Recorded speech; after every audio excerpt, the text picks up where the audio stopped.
Oh boy, this is not one that I'm happy to be talking about, and despite saying that, I actually wanted to talk about it sooner, a couple days ago to be exact, but some IRL stuff came up that kept me from streaming sooner.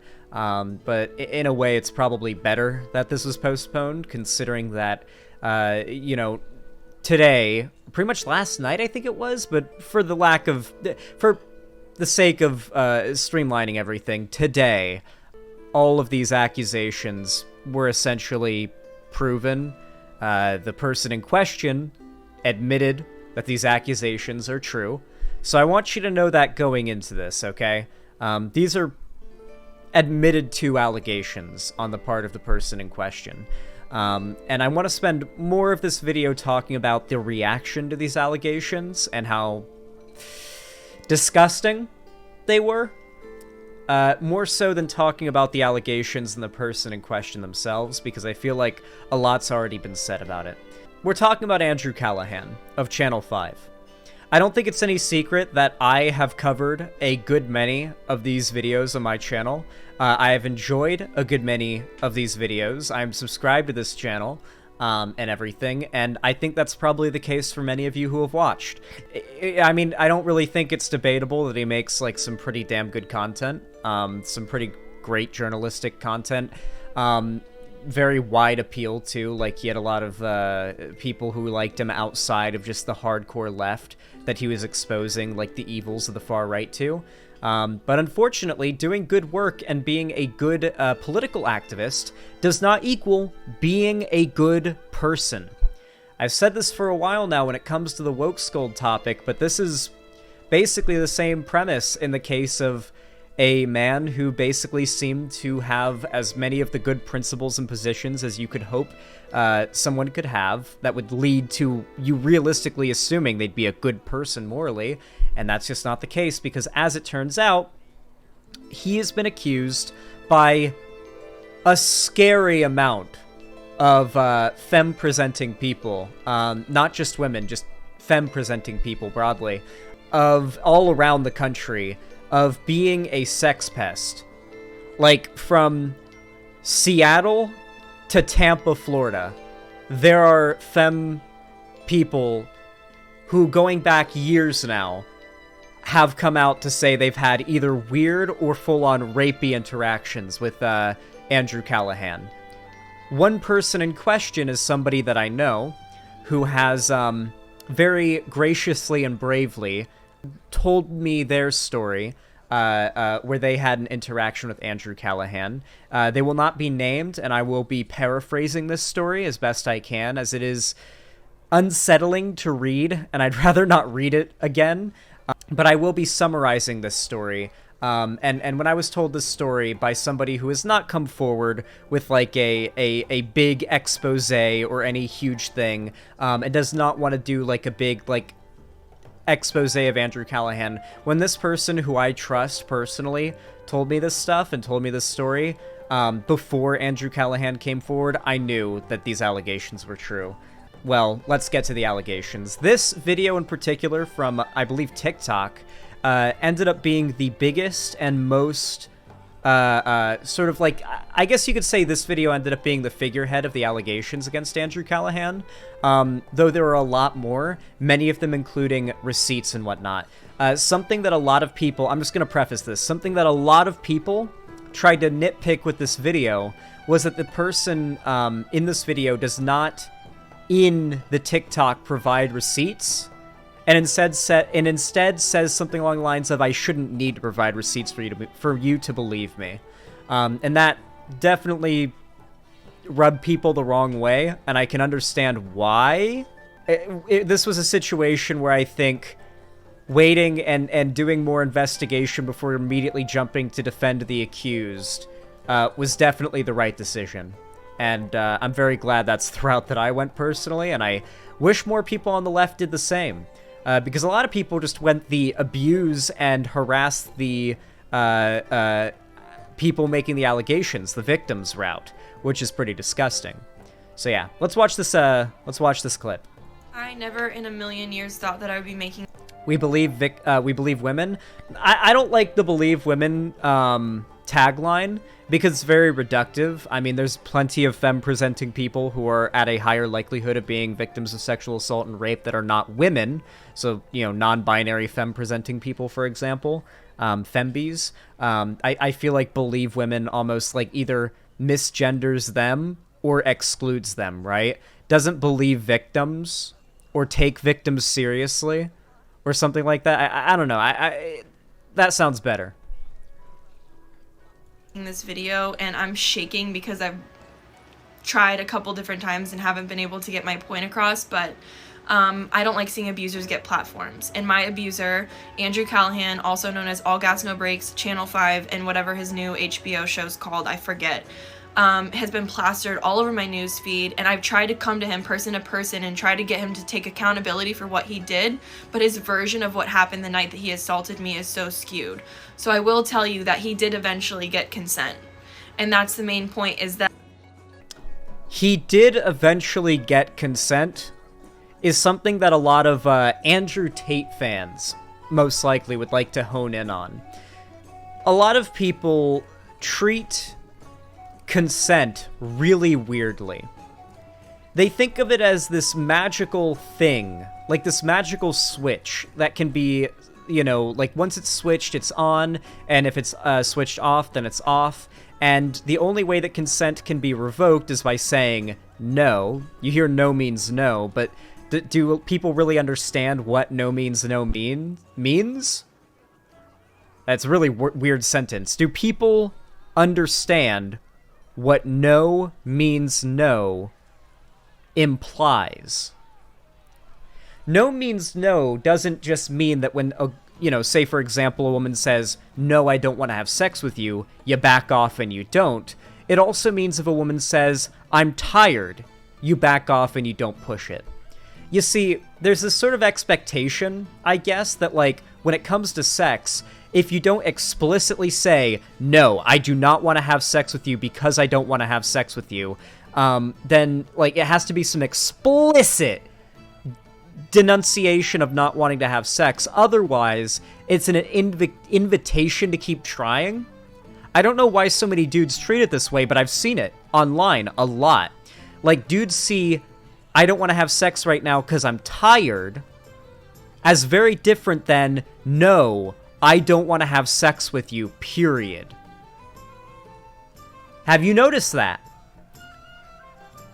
Tired means no. I have a headache means no. Any excuse, quote unquote, that means I don't want to have sex right now means no, and drop it. Once you start bringing up arguments and trying to make convincing statements to get sex after you've already gotten a negative response to your affirmative, means you need to drop it and back off because you're breaking boundaries. That isn't consent. Consent gained through pressure is not consent. It's scaring somebody into being scared enough to say, okay, yes, because they're afraid they might get hurt. That is not consent. That's raping or sexually assaulting someone at the believed threat of violence. That's what happened here. And I'm sure there's plenty of dudes out there who have done this, like this whole like pushy, to call, like the lightest thing you can call it is pushy thing, and not realized it, but it's a real behavior that a lot of dudes do that's super creepy and fucked up, that's super normalized, and I don't think a lot of dudes realize how inappropriate it is, right? Where like, if the girl doesn't explicitly say no, then it is on her, right? If I don't get the message, right? Like, I'm tired, I have a headache, I'm cold, I don't know, whatever, whatever reason, right? Isn't a, no, I don't want to have sex. It's a, well, here, let me find a way around this. She's playing hard to get, right? A lot of dudes view it this way, or I guess our society has kind of implicitly sort of treated it this way in a really fucked up way. Because, like, let me think of another example, right? Let's say me and, like, a hypothetical girlfriend go to a amusement park, and we're walking around, and there is a roller coaster, Now, I'm terrified of heights, alright? I do not go on roller coasters. This hypothetical girlfriend says, Zan, go on the roller coaster with me. And I'm like, no, please. I'm really scared of heights. I actually will have a panic attack. I will get sick. My hands will sweat. I will actually, like, have... please, no. Like, if I said that, like, nobody... And she continued to, like, push, right? If I said that, if I gave any other excuse, my partner would look like kind of an asshole for continuing to push, right? On that issue, no matter what excuse I gave, like, no, I have a headache, no, I feel sick right now, no, my legs are tired, no, you know, I'm hungry right now. Any excuse you gave and your partner kept pushing, eventually it would just be seen as like, what are you doing? You seem like such an asshole for pushing this much. They've said no. But when it comes to sex, we've normalized it for, honestly, men and women, I think. It's not even so much of a gendered thing as much. I think guys just kind of do it more and have normalized it more. Of just, like, if it's not an explicit no, then it's an invitation to debate it out. And I don't like that. You see it a lot when it comes to the, oh, well, you should have done this rape reviewers online, right? Like, on Twitter, you'll see some girl who will, like, talk about her experience with sexual assault, and then a bunch of dudes will be like, well, you really shouldn't be having sex if you're incapable of saying no to a guy, right? Like, that happens a lot. It's not even just, like, with Destiny or whatever. Like, that happens a lot, right? And it's like, why should... You have to say explicitly, no, I don't want to have sex with you. Why doesn't an excuse like, I have a headache, I don't, like, not right now, why is that not a, or I'm not comfortable, or just something like that that isn't explicitly a straight up explicit no? Why isn't that enough for people to respect? It's because the way we've socialized, particularly consent when it comes to women. A lot of guys feel entitled to it, you know? And I think that's what the case was here. That he eventually got consent because he wore me down. He told me he needed a place to stay for the night. He had some sort of falling out with one of his crew members or whatever, and I was very clear about the fact that we are not hooking up. He gets in my bed and wears me down to the point where I eventually do agree to do things that I wasn't proud of. And I wasn't proud of them and thought it was my fault for so long that I continued to be nice to him after the situation. He wouldn't... Wait, are there people in chat disagreeing with my claim that a lot of dudes view, like, oh, I'm tired as like a challenge to debate it out, to have sex? If they don't hear an explicit no, I don't want to have sex with you, then they'll assume they have a chance, and that's just a signal to keep trying to push for it. She didn't deserve that? Of course not. Yeah. It's a really fucked up, like, sort of entitlement that our society, I assume our society is sort of conditioned in a lot of men. Like, yes, you're owed sex, you're owed a relationship. Look at all these movies and media where it's all like the guy going through these trials and tribulations to, like, earn what he, or to get what he's owed, which is the girl that he likes, right? That's, like, so much media where, like, a guy has a crush on a girl. It's like his quest to get what he sees as he owes, or he is owed to him, right? Which is this crush that he has, right? That's so common in media, where it's centered on, like, a straight male protagonist who has, like, a crush, right? I didn't leave my house the next morning. And then as time went on and I processed things, I thought, you know what? Just because eventually I said, okay, whatever, because I was trying to just get the whole night over with so that it could be morning so that he could leave. It doesn't discount the fact that I told him no. I told him no so many times prior to this. I said, I'm tired. I'm not really feeling it. I came up with any excuse that I possibly could. Those excuses are valid no's. It is on him that he did not respect those negative responses to, like, him wanting to have sex. Enthusiastic consent, people. Enthusiastic consent. Alright? That means an affirmative yes. Alright? There's no scenario in which it is acceptable to try to push for sex, okay? That's a no-no. to just get him off of me, and he still found a way to coerce me into things that I didn't want to do. And this is really hard for me to say. I never thought I would come forward, but it's even more hard to have to relive the trauma that I endured every single day by seeing this man as a social justice warrior, as someone who cares about human rights, get a platform. You shouldn't be supporting him. And at the end of the day, like, I've told close friends of mine, I've tried coming out about this before, and he texted me saying that it basically ruined his life and that his life was over now because of things that I said, and other women have come forward to me, but this is my first time publicly talking about it on a platform like TikTok, because I hope it gets traction. I hope people listen to me. I hope that if something similar has happened to you, that you know that that's not your fault. It wasn't my fault what happened to me, just because I eventually... So, a lot of people respond to this on the left. A lot of people respond to this in a way that I think is pretty abhorrent.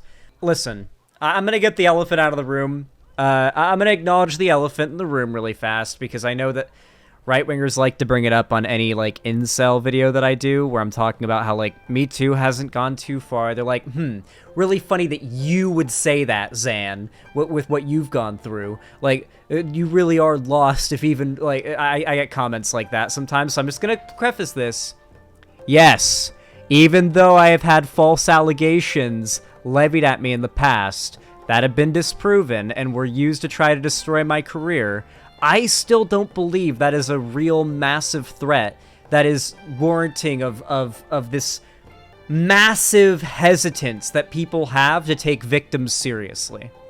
I really want to I really need to express to you, what do you actually gain if you make a credible, let's say hypothetically you make a very convincing false rape allegation against a very, very big public figure? What do you gain from that? Maybe you can make a GoFundMe or like a coffee account to receive donations from people that are sympathetic. But do you know what you actually get from that realistically? It's not clout, it's shame. You've seen how the internet and our society treats particularly women who have been raped or sexually assaulted. What do you think society treats people like? How do you think society treats people like that when the world knows it? I'm not even talking about the death threats and the hostility and the abuse from those that would defend it. Even people that believe it and are supportive and all of that. You feel like you're looked at differently. Do you not? I've read a lot of testimony from rape survivors and victims of sexual assault. Unanimously, all of them that come forward and seek justice, all of them feel as though their dignity has been taken away from them by coming forward in some way. They don't feel empowered by coming forward. They feel like those that know about it now see them as lesser. So, it's not exactly clout and fame that is to be gained from false allegations like this. If anything, it's like almost... When false allegations are made of that sort publicly from a non-anonymous source, it's like a kamikaze move, if anything, if it's going to be successful. And because of that, I think it's very important to point out these false allegation scenarios are very rare. And a lot of people, because of the scenarios where they have happened, because they're always so high profile, they get overexposed, way more attention than they deserve. People online, even on the left, even feminist supporting people on the left, woke people, can be really hesitant to believe allegations like this. And so you had a lot of people that were basically going, well, hold on, this is very clearly fake. I mean, the victims, the supposed victims won't even give us the supposed evidence they have, that they say we shouldn't even need to believe them. Like, yeah, these really incredulous and abusive posts towards the people coming out as victims of Andrew Callaghan, like hours after they came out. By the way, what are we talking about? I mean, literally, Vosh's subreddit had a big problem with this. Thankfully, that's not a problem anymore because those people got ran off. But like, when the allegations first came out, a bunch of people on Vosh's subreddit jumped to Andrew Callaghan's defense. And I think that's a big problem. I think it comes from this fear of false allegations being used to destroy people's reputation. And I know that's a thing.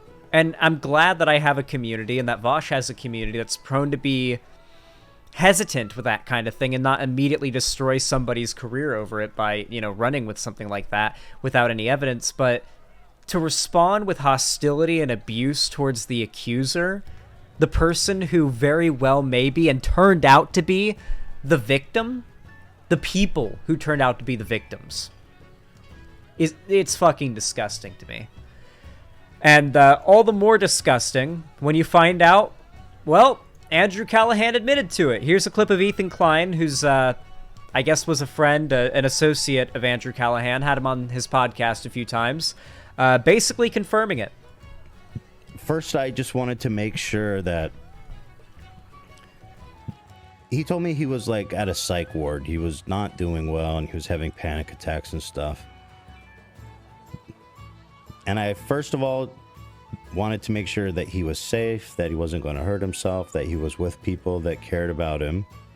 Obviously, I don't want him to die. I'm hoping none of y'all think he should die for this, do you? I don't think he should die.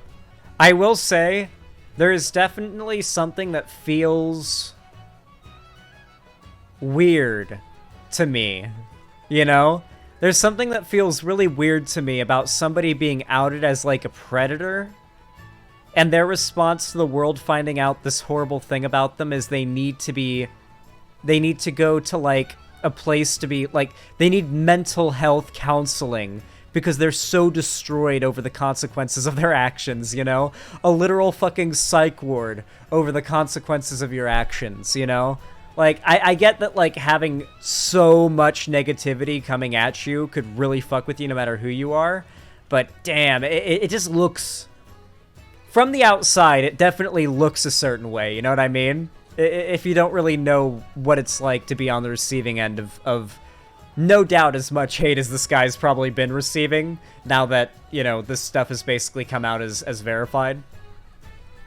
I think it might have clipped out that he was in the psych ward and suicidal. Sounded like he might have fundamentally understood what he did before the allegations. Not like the psych ward is going to treat him well regardless. Andrew seems like he might not be the most stable guy. Maybe not. Yeah, maybe he had an attempt on his life by himself. Like, you need to be on the paper to contact the person before going inside, I thought. I think this could be a friend that told this to Ethan Klein. That he was in the psych ward. Clearly, you'd have to be really fucked up in the head to do that kind of thing to such a scale, so it makes sense to me.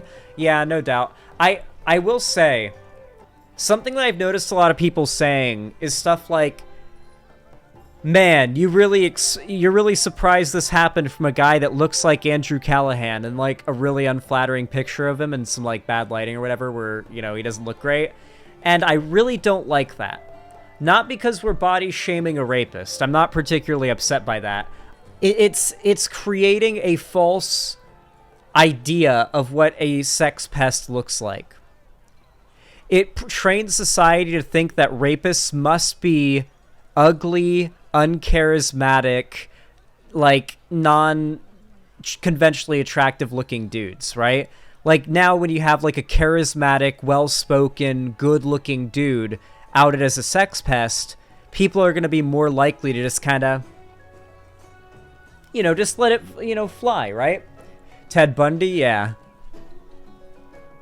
He looks scrungly, not creepy. I think a lot of people are, listen, I'm gonna be honest, you can take somebody who's, like, not conventionally attractive, and they'll be a lefty, and you'll have 500 lefties complimenting on them on how amazing they look, but then if that same person was a conservative, those same lefties would be calling them, like, an ugly piece of shit, okay? Like, the left will just be nicer to you on every grounds if you don't want them dead. If you don't want minorities dead and you're like a generally good person with your politics, then the left will be nicer to you on pretty much everything. At least the non-crazy, horrible people on the left will. And so I did confirm that he's doing okay. So that was a relief to me. Again, I'm not defending him, and I believe those victims 100% since they came out with their videos. What would it take for Andrew Callaghan to redeem himself at this point? At this point, it would probably take time, and the first place to go if you're looking for redemption is writing what you've done to the victims, right? The first people he needs to apologize and try to make like amends with and recompense and like some sort of like make it right, make it better type thing are the people that he wronged, right? He needs to contact them. He needs to like the best thing he could do before going into like their therapy or the psych ward or whatever, the best thing he could have done was to fully come forward and say it's all true. All of these allegations are true. What I did was 100% wrong, and everybody who is going after the accusers needs to stop because they aren't lying. They're completely right to call this out. And, like a public apology, private apologies, and then private offers to, like, pay and make things right in, like, some material way, right? Obviously, the material can't always help with something like that, but, it's something. Same thing with that Slicker guy. Yeah. So what was I saying? Well, what I was going to say before y'all jumping to conclusions is that he confirmed what they're saying is true. Okay? Y'all fucking, you know what I mean? He confirmed that he knew the girls and that he had encounters with them. So, right out the bat, you know what I mean? He was pretty open, and basically that's what I wanted to hear, right? Like, he confirmed that this stuff basically happened. Damn. That's pretty rough. So, I guess I'll summarize the story that I was told by a friend of mine who will remain unnamed. Basically, they were hanging out with a friend somewhere, and this friend was like a big fan of Andrew Callaghan, right? And Andrew Callaghan was in their DMs. And this friend both Andrew Callaghan and this friend were completely in the wrong here. They were both in the wrong. They both did a non-consensual no-no. Basically, this friend gave my friend's consent to Andrew Callaghan on my friend's behalf, which is really fucked up. The friend of my friend. And Andrew Callaghan ends up coming over under the assumption that there was going to be a three-way happening. And when my friend was like not down or in the know about this when it like the time came when he arrived, my friend was like, okay, I guess. And like a little bit of stuff happened, but very quickly my friend decided they were not comfortable with this. There was a lot of pressuring, and apparently Andrew Callaghan acted like a massive fuckboy, like really weird and possessive and odd. He apparently just out of nowhere reached out and grabbed my friend, kissing them on the face, just out of nowhere, not asking for permission, not with like any body language that would signal that's welcome, no prior like events that would lead up to that would signal that's a welcome thing to do. Eventually my friend ends up leaving and locking themselves in a different room for the rest of the time, and that's how the rest of it goes. And Andrew Callaghan and my friend's friend end up having sex there. But that shit, I found out that story and immediately was like, yep, I believe these allegations. Yep, no, yeah.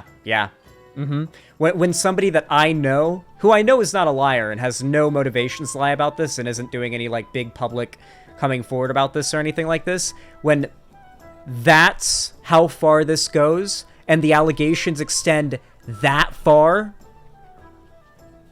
people have like that wide, the net of people who've had rapey interactions with this guy goes, you know it's true. And he's got a fucking problem. He's got a problem. A repeated and very, like, it's not like a one-off thing or just, a lapse in judgment or a failure. No. This is a problem that he has. Seattle Sex Pest? No, this motherfucker's done it from Seattle to goddamn Tampa, Florida, okay? Yeah. Obviously, a lot of men in our society are conditioned by the patriarchy and the way that our society kind of views women, to sort of behave and think about things in a certain way, and that way can oftentimes be toxic. But this is something else. This is a man who feels a very strong entitlement to the bodies of the femme people that he wants to have sex with. And he's a massive creep and a massive fuckboy and absolutely a sexual assaulter and a rapist. I'm really glad that this got brought to light. It's a real shame that somebody who did such great work for the left was such a bad person, but what matters most is that justice can now be done. The victims now don't have to feel as though they... What's really important is, I want you guys to imagine somebody does something as horrific as rape or sexual assault to you, and you're stuck there as a single person, and that person has a massive platform, millions of people who love them, a huge amount of money and power and popularity, and now you're seeing that person's face on fucking billboards and in advertisements. They have a fucking TV show now on HBO, and you have to sit there and watch as this person who raped you or sexually assaulted you gains success of that level. The amount of rage, the amount of fucking loathing, the amount of goddamn despair and hate for the world that I would feel that I feel right now, just imagining being in that position, just trying to imagine what that would be like, is overwhelming. So just having that weight lifted off the victims' backs has to be nice, but I encourage that the best message that we can pull from this is not to respond to even iffy seeming allegations against people that we like immediately with abuse and vitriol. Okay? Even if they seem false, I don't think responding to allegations like this with abuse and vitriol towards the victims is ever a good idea. It's not a good look. It's bad practice, and sometimes this ends up happening. I understand wanting to be cautious. I get it. Trust me. I get it. Okay? Trust me. When it comes to stuff like this, it just goes too far. A disgusting display by much of the left on this issue. Anyway, if you enjoyed this video, please consider leaving a like, subscribe, ring the bell icon to turn on all notifications so YouTube tells you when I go live or upload a new video. If you want to see more from me, these things really do help me out in the algorithm, and if you comment down below, it forces YouTube to push my content further in the algorithm to new people, and it just really helps out my channel. Of course, if you want to see more from me online, you can always follow my social medias, which are all linked down below in the description, including my Instagram, Twitter, fan, Discord, TikTok, all of that. And of course, if you want to support me financially, you can always do so directly by donating, subscribing, or gifting a sub by clicking that button up there on my website. You can gift it to other people, sub for yourself, or donate. But no matter how you support me, I really do appreciate it. But you can also donate through YouTube, Twitch, Streamlabs, Stream Elements, and Patreon. All that said, though, thank you so much for watching, and have a good one.